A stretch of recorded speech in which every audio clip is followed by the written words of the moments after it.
Hello, and welcome back to, primarily, welcome back to Mr. Andy Evans, mate. How are you? Good to have you back in Aotearoa. Woohoo!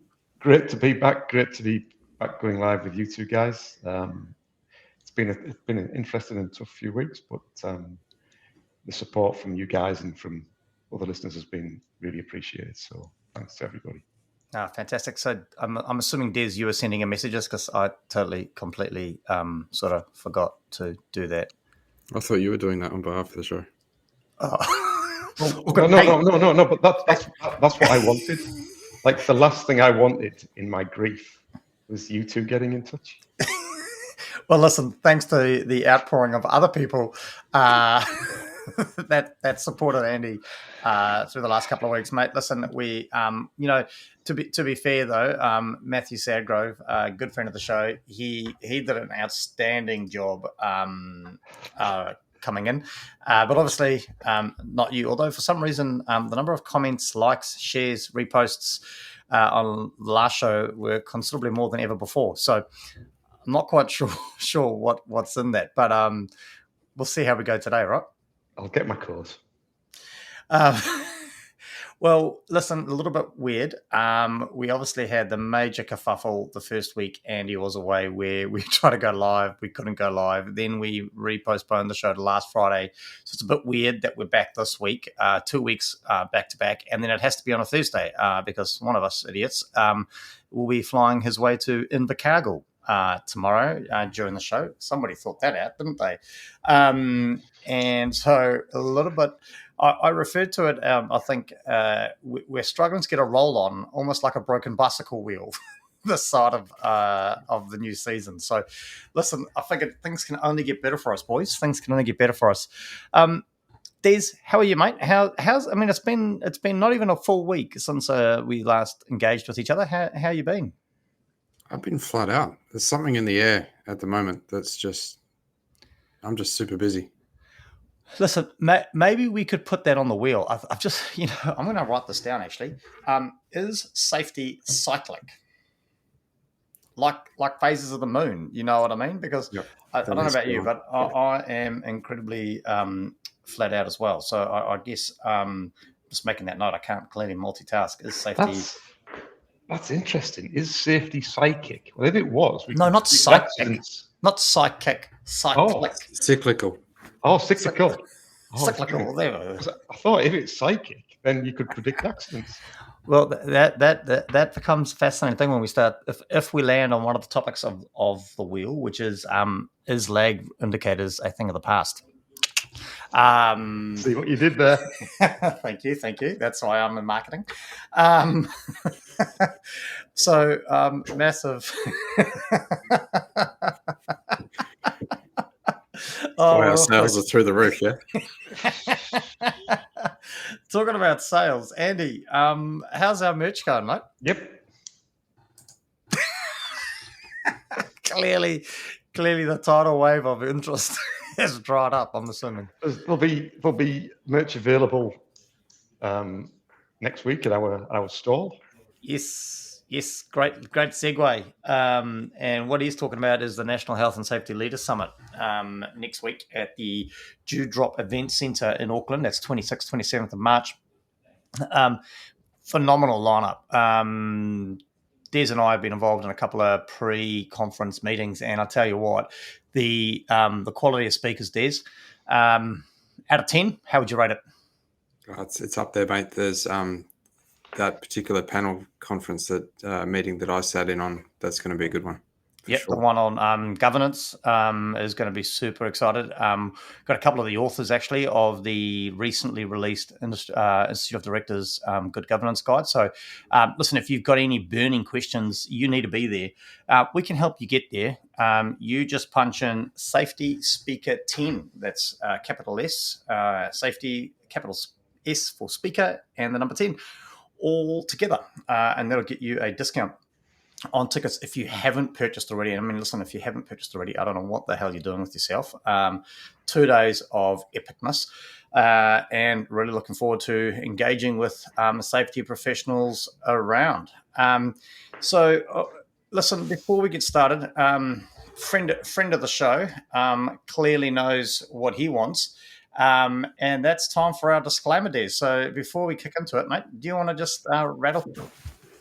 It'd be my great pleasure. Thanks, Mark. I couldn't help but look around the studio this morning, and I thought we're a bit of the setup for a joke, aren't we? Well, what do you mean? What? An Englishman, an Aussie, and a Kiwi walk into a bar. I like that. I like walking into bars. The Englishman starts defining terms.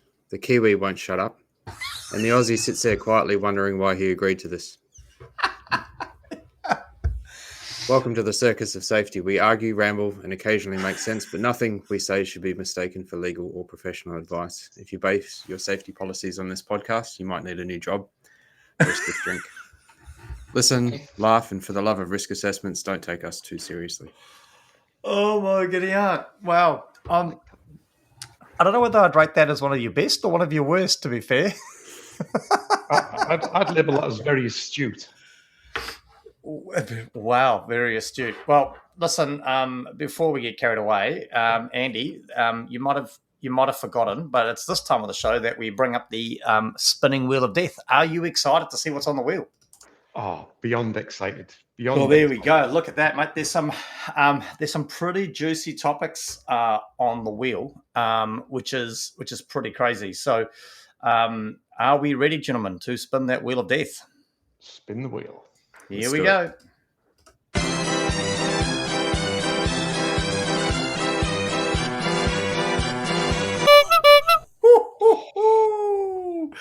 Wow, this is going to go well for Andy. The commercialism of safety. Wow. I guess this is possibly dedicated to all you consultants out there. Should that be commercialization? Commercialism, commercialization, same thing, mate. Is commercialism a word? Well, I don't know. You're the definition person. You tell me. Just looking it up. Wow, off to a cracker start. So, firstly, this show's going to be fantastic. This is going to be brilliant. Andy, actually, I also want to have a go at Andy. It's a word. I apologise. It is a word. But we ran through what was on the wheel before the show went live, and you didn't question anything, and you wait till we're live before you start questioning my abilities. It's way more entertaining to try and recruit you in public. Oh, yeah. Well, considering you clearly know what the definition is, your initial thoughts, mate. What are you thinking? In fact, I actually think this is one of yours, to be fair. It possibly could be. I think it's a very real thing, and I think it's potentially problematic. Oh, my God. I'd like to finish on that. Thank you very much. Great to be back. Well, Des, over to you, mate. Your initial thoughts, concerns, excitement about this topic of technically the commercialism of safety. I think it does exist. There's plenty of people in the safety space that have something to sell. Whether that's good or bad, I'm undecided on that. And my first thoughts turn to contrasting that with the legal profession. Do they commercialize the things that they do? And I know that the legal profession has had a shift in the last 40 or 50 years. Things do move slowly there, but they've gone from being a profession to sort of full service firms that do all aspects of a business. And they're very, you see ads for the services that they do. They're very commercialized. So maybe what we're seeing in safety is a representative of a general shift towards that anyway. I'm not sure. Fascinating start. And I think it's going to come down to not necessarily the definition of the word, but what do we mean by, I guess, commercialism of something, right? I guess selling your wares, providing advice, providing a service, is that commercialism? I think when I think is inventing some PPE or risk control or something along those lines. I mean, you've got a product that you've developed and you've manufactured and you're trying to sell.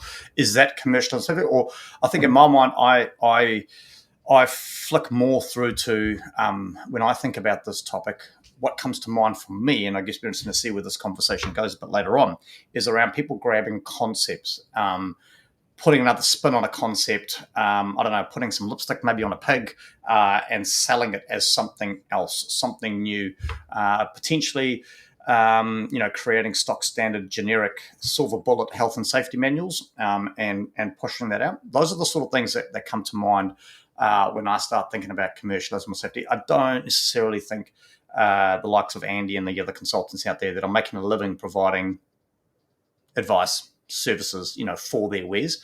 So those are my initial sort of thoughts. I mean, Andy, do you want to kind of elaborate on that a bit more? I mean, have you had any more time to digest what we're talking about here? It's actually quite an interesting concept. It goes quite deep.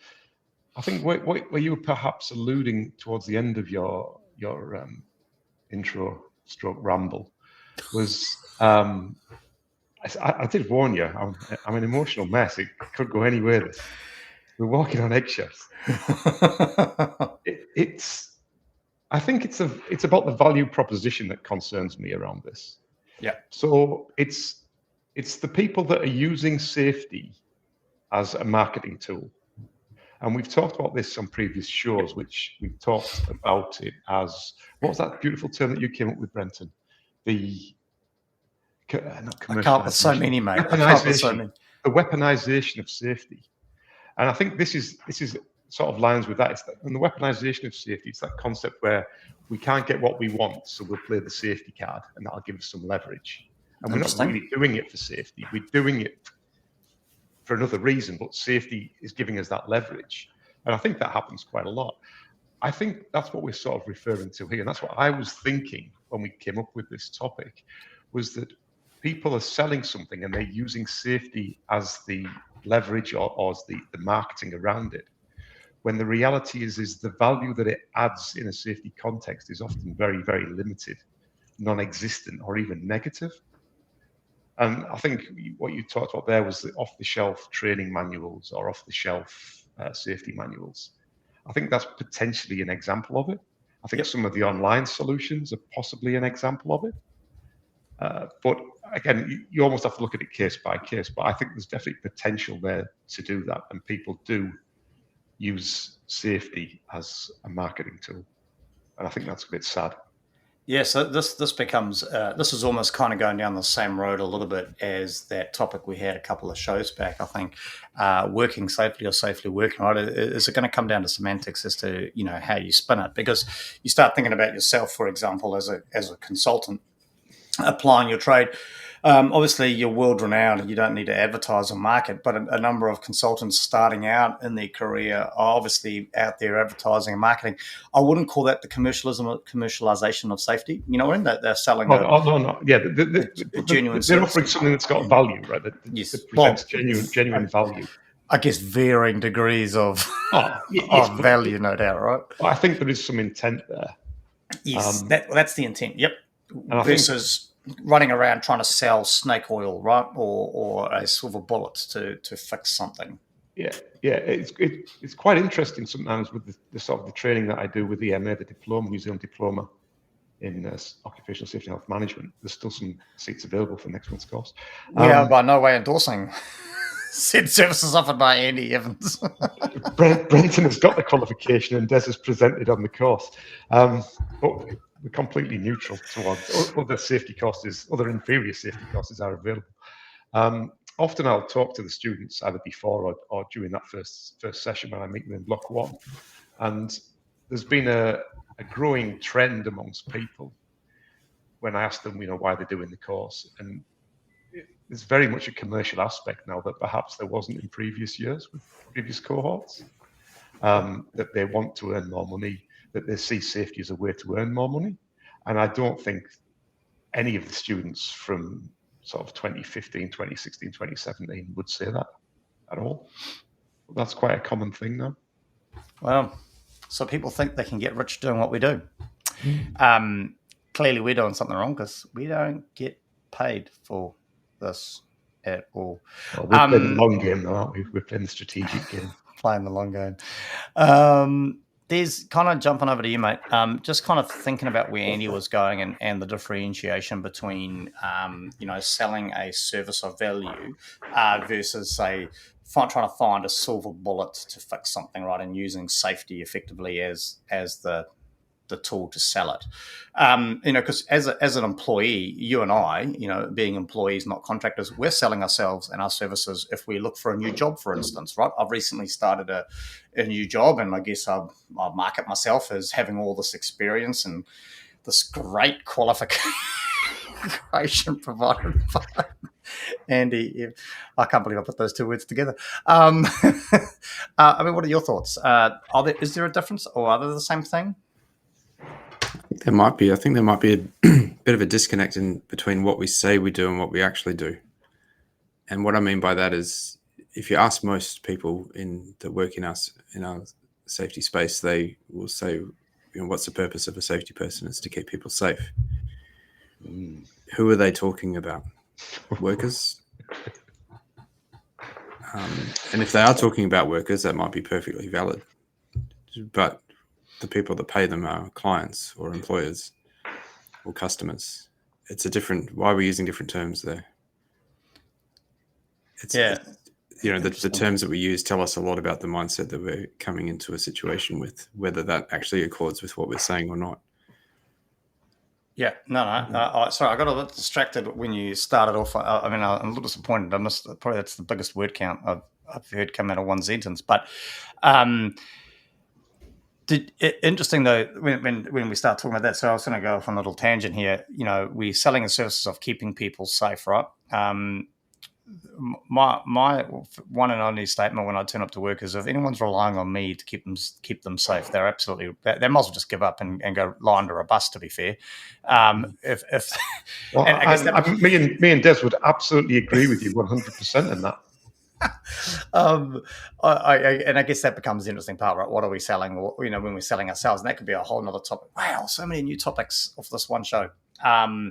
But yeah, so some interesting insights there. Andy, though, I guess I'll stick with Des, actually. We'll stick with Des.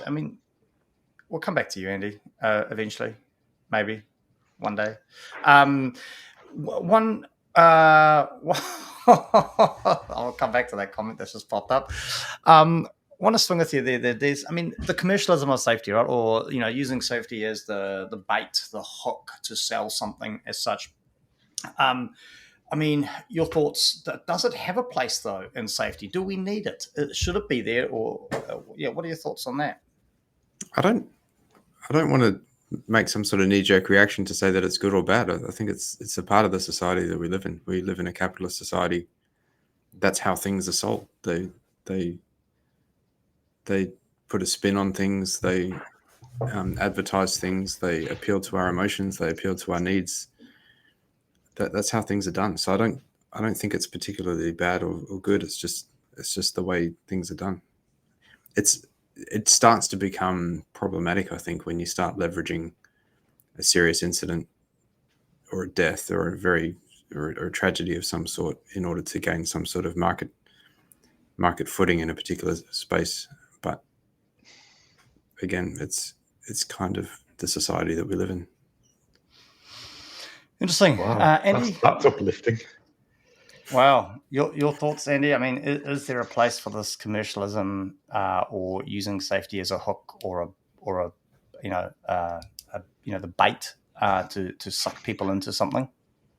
I think there's an acceptance that it is part of society. I think I would agree with Des there. I think there's an interesting line that we could follow with that and sort of play around with the concept of marketing generally in society and whether that's a positive or a negative effect.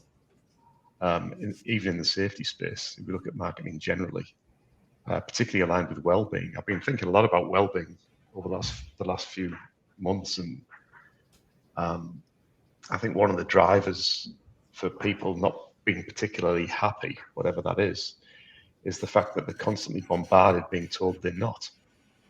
So if you look at commercials and advertising, particularly now it's really targeted, in the 1950s, the marketing there was use this soap, it will get you clean. But then through the 60s and 70s, that whole message changed to use this soap and you will have a better life and a prettier wife and a faster car. Now, in order to say that, for one thing, in order to say that your life can be better, implicitly you're saying that your current life isn't great. So it was interesting that Des picked up on that it's a reflection of society. I think often in safety, we try and look at safety in isolation, when our safety performance is really just a reflection of the society we live in. And trying to fix safety is impossible unless we fix society. And that's suddenly blown the whole philosophy behind this podcast much bigger. So it's no longer the Circus of Safety, it's the Circus of Life. Isn't that a song? Possibly. Possibly. So I told you I'm a bit unstable at the moment, so we never know where it's going. Never know where it's going to go. But good to see Brent Sutton's clearly got no work on. Too busy watching, looking at my dress. But thanks, Brent, for noticing. I like to. It's a nice colour. What colour would you call that? Is that teal? Yeah, teal, aqua, teal. Nice. All part of the fun. I mean, there's any further comments for you? Well, if we're talking about picking up on Andy's point about you could have a better life if you use this soap and smoke these cigarettes or whatever the product is, do we hear similar messaging in safety? Maybe we do. You could be more safe if you did this. Yeah, definitely. You could, or you could be safe in. Yep. And LinkedIn. We don't even know what being safe is. Yep. Yeah, LinkedIn, I get bombarded with these sorts of adverts. Safety's a pain in the backside, but if you buy this, it'll be better. Yeah.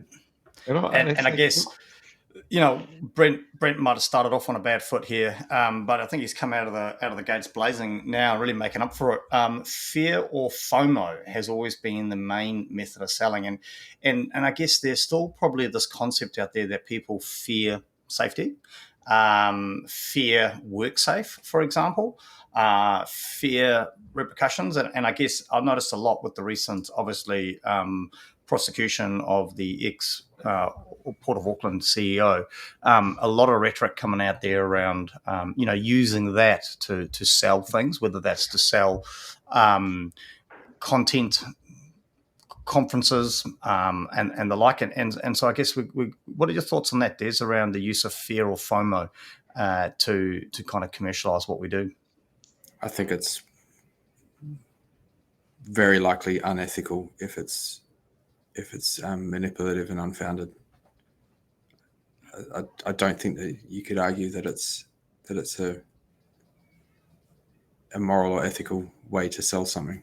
And I think I see that in the safety space around 2015, 16, 17, when the Act came out here in New Zealand. There was very much a fear of legal consequences, and that sold a lot of safety-related material.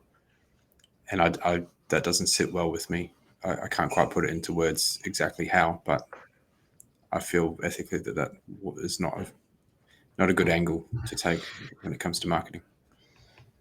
Andy, your thoughts? I mean, you're not one to buckle under this sort of pressure, I guess. So, what are your thoughts on the use of fear or FOMO? And for those that don't know, FOMO, fear of missing out. What are your thoughts on the use of that to commercialize what we do?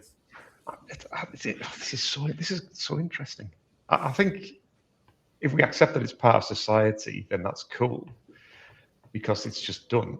Should we disadvantage safety industry by bringing in some ethical thing that we shouldn't do that? We're better than that. Would that not disadvantage us? I don't know. It's interesting. I didn't think about this. This is really interesting. I think the whole leverage from the change in legislation in 2015, a lot of people made a lot of money out of that. I don't think a great amount of value was added. So if we go back to that concept, but that money that was made, what happens to it? If that's reinvested into safety initiatives, improved training, is that a bad thing? I don't know. Drives the economy. People to the lifestyle that they used to. I guess my thoughts on it though, you probably if you're relying on fear or FOMO, I mean, it's a great marketing ploy, right? And it's used all the time, and it's used around the world. And again, that's that whole, use the soap or smoke these cigarettes, and you'll have a better life. But you're really grasping straws then, aren't you? You get into the bottom of your marketing budget, I'd imagine, if that's what you're relying on to commercialize or sell your product. Fear of prosecution or fear of, I get the FOMO. Because if you've got a hype, we trend, and if you're not, not listening to us, there's a fear of missing out on some of the golden nuggets of greatness that we might spout out. I get the FOMO part, but the fear part really, for me, signals that somebody's hit the bottom of the barrel, right? And I'd go so far to say with. I don't know if I agree with. I mean, I don't think that's quite right. Oh, we want to get controversial here, Andy. Well, let's go, mate. I'm ready to go. I'm well in tuned with going head to head on a podcast. You're a bit rusty. Been a couple of shows. I apologise to the audience for being a bit rusty, but I'll still win, and they'll both agree with me in the end. But if you're only using fear to sell your product, hold on, you've changed. No, it's not what I changed. No. You've changed the premise of the question now. I haven't. I said I said FOMO is not a bad thing, right? FOMO is a thing, right? Because again, that's the thing. But if you're relying on fear to sell your product, then you are clutching at straws. I think you're at the bottom of your marketing budget. But go on, let me know what you think. So don't hold back, Andy. I'm not saying. Or you introduced the word only that never appeared previously. Do we need to go back and listen to the recording? I'm sure. So it's relying on only fear, perhaps. But if we're talking about we're in a competitive environment, so you've got 4 businesses that are offering broadly the same sort of snake oil, for example. That's who you're competing against in a commercial environment. So if you decide that your point of difference is that you're not going to play the fear card, you might get some ethical people that might jump on board, like we do with everything. Some people buy organic stuff because it's more ethical or whatever, or ethical coffee. But there's a whole bunch of people, probably the most people, that don't care for that. They either want the cheapest or the quickest or the best value. And if you're cutting yourself out of that and saying, actually, we're going to play this ethical card, then in a commercial point, it's a dangerous game to play. Because that market is a much smaller market. You're becoming like a boutique provider. So what market do you play in then when selling your snake oil? It's a very good question. Do you rely on fear to drive your business? I would suggest there is an element of some of that. I don't actively drive the fear, and I don't think I ever actively play that card. But that's what we're talking about, though, right? I generally play. Well, but people approach me because there's fear. I think that's those two things are not the same. Using the fear to market your product and sell your product is one thing. People seeking you out because they are worried or scared or nervous or unsure, I think that's a whole different thing, though. So root cause analysis. Let's take it a step back. So where does the fear come from in the first place? Misguided understanding, poor advice previously. Could it come from marketing? Well, but who's marketing? Well, just the marketing that's generally out there. Potentially. So therefore, I am indirectly getting work from the fear. I'm not actively pushing the fear, but I'm benefiting from the fear being out there. So what you're saying is potentially you may not benefit as much if the fear wasn't there. Oh, absolutely. I'm convinced of that. I'm absolutely convinced of that. If there was no fear of prosecution, I would have far less work. The number of organisations that do this to keep people safe is nowhere near as big as the people that do it to keep people out of jail. And I think Des would probably agree with me on that. Well, Des, over to you. What do you think? I do agree on that last point. I think a lot of people claim that what we do is to keep people safe. I think that's a happy byproduct of what we do, amongst many other things. My mind went in a lot of different places while you guys were rambling I on can tell. all the time. And what are you having for dinner tonight? it's a lot to think about. Like it's the comment you made, Andy, about, if you're relying on fear for your marketing, if you're relying on ethics for your marketing, then your audience is quite small. And if people are going for the cheapest, quickest option, that's probably going to capture more of the market. But I don't think that that's true. My mind immediately went to Apple. They're not the cheapest. They're not the fastest or the quickest or the most convenient in some instances, but they've captured more of the market than any other mobile phone company. Ironically, I don't know what that means, but that's where my mind went. And I was reading an article very similar, Des, about Red Bull. They're not the cheapest. They're not, their whole premise was to create that exclusivity, right? And were they using fear or FOMO to sell the product? And it would suggest that Red Bull used FOMO to sell their product by going exclusive, going expensive. And showing people how great their life would be if they drink Red Bull. I do like the odd can from time to time. If Red Bull are listening, feel free to send your product to my personal home address, care of. So where do you sit with that, Des, in terms of ethicalness? Is that even a word? Is it okay to play on that FOMO? Because when you were talking about ethics and there's been an accident and people are leveraging off that, how does is that a continuum or is that black and white? Is it wrong just to play on that, or is there a scale? I think FOMO is different to a tragedy. They're two different things. So what I said about a tragedy, I don't know if it applies to FOMO, but I'm going to have to go away and think about that. I really don't know. There's fear as in the fear of something bad happening, or there's the fear of missing out on something. So those two fears are different then? I think so. Maybe, yeah. I'm just thinking you're not going to be fearing of missing out on killing somebody, are you? I haven't killed somebody. I really should go out there and do that these days. You're not going to go down that road, right? I definitely think they're two different things. I'm just going to put myself. So is the fear of missing out really a social pressure? Is it really conforming to social norms? Is that what we're talking about, really? I'd say so. Being the cool kid. You want to be the cool kid. Yep. That's really what it is. Us three. It's a hard sell for safety. Well, so FOMO doesn't apply to us three because we're there already, right? We're the cool kids. Don't know about that, mate. Don't know about that. Because according to Brent, my mum's now getting involved. No.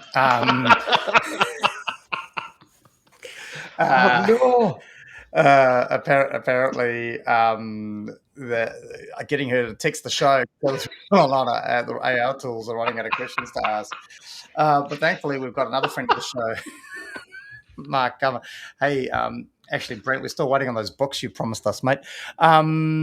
The fear and old white coat clipboard model of safety are the same in his mind, and simply not viable approaches in the modern professional worlds. Surely, I don't know if that should be a question mark or an exclamation mark there, but I'm no grammar expert. But some interesting concepts coming through there. But listen, just kind of sticking with the sort of thing. So there's, do you think there's any pros potentially to using fear or commercialism to drive what we do? I don't know, but I think there's a way we might be able to answer that question, and it's just by a bit of a counterfactual thought experiment. So I think we all agree loosely that commercialism is a thing in safety at the moment. It's happening. So where do we think safety would be if it wasn't commercialized? It would be government run, it'd be centralized, there'd be clarity, everyone would stick to guidelines, processes, procedures. Isn't that what Robin's argued against? Yeah, absolutely. Oh, okay. I'm confused. That's okay. Andy. Oh, sorry, Des. Are you finished with your experiment thing that you were running? Can we put something around that on the wheel? Because I think this is worthy of its own show. What? Do the three of us have any idea what we're talking about? You can't. You No, want to make that a no. topic? This whole field, this whole area, because what we're sort of harking back to is quite fundamental to safety legislation and the approach to safety since the 1970s, and where it belongs. Does it belong in the commercial sector, or does it belong in the state sector? And the answer, I guess, is always going to be a bit of both, but the degree of which is interesting, because the legislation sits with society and government. It's not commercial. Lots of the regulations sit there. But as you start to move down the hierarchy of different legislative tools, you then start to become more and more commercial. So you get to the point where to buy a standard, for example, you've got to spend money. So the standard is the accepted way of doing it, but standards are being commercialized. So I find that quite interesting in itself, and the implications for that. And if we get to the stage where I think in some countries have got to, I think it's happened here to a degree, where industry groups or industries themselves actually write guidelines and codes of practice that then get approved. So there's going to be a commercial interest there. Like if you're an industry group and you're writing a standard, how do you balance safety against commercialism in that context? There might be a safer way to do it, but it's going to cost us more. So as an industry group, we get together and make sure that doesn't come. It's interesting. I just think there's a lot of potential to discuss this deeper. Well, there we go. Brent's thought is they both drive the psychological need for certainty. And again, we're playing on people's needs, right? Which is interesting. I mean, I do think, again, I'm just going to kind of hypocritically jump across the other side. I think there's a need and a place for it, right? Because there's still there's still potentially a group of individuals out there that don't see the benefit of what we do. And I think, again, because as Andy keeps harping on, what we do necessarily isn't really well defined, right? So if fear is the way to get into the door, if fear is the step in to get into an organization to once you're in, you can start doing some good, right? Once you're in, you can start changing that mindset. I think potentially there is a place for it. It's just how we go about it, I guess, and whether once we're in the door, do we look to make change, or do we continue down that same narrative in terms of commercializing what we do? Andy, with you, I mean, just really quickly as we start to sort of wrap up the show. The topic here. I mean, any thoughts for people to watch out for if they are looking to buy snake oil on the next advert that pops up thanks to the Circus of Safety trying to fund our little exploits? Oh, if it sounds too good to be true, it is, and there's no shortcut to it. You've got to do safety. You can't buy safety.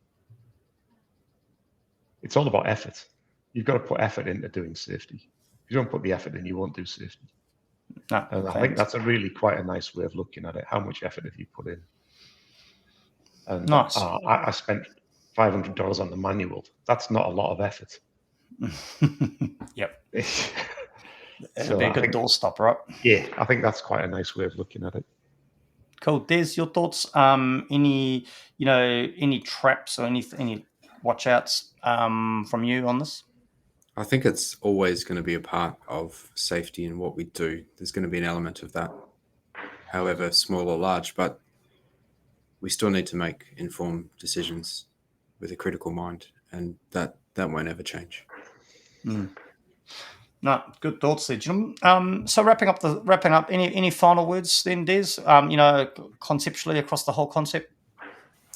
Yeah, if you want to check out any of our products on the website, we've got a range of merch, services, consulting. Just check it out. And it will keep you safe. It will keep you safe and warm. You don't need to fear the future.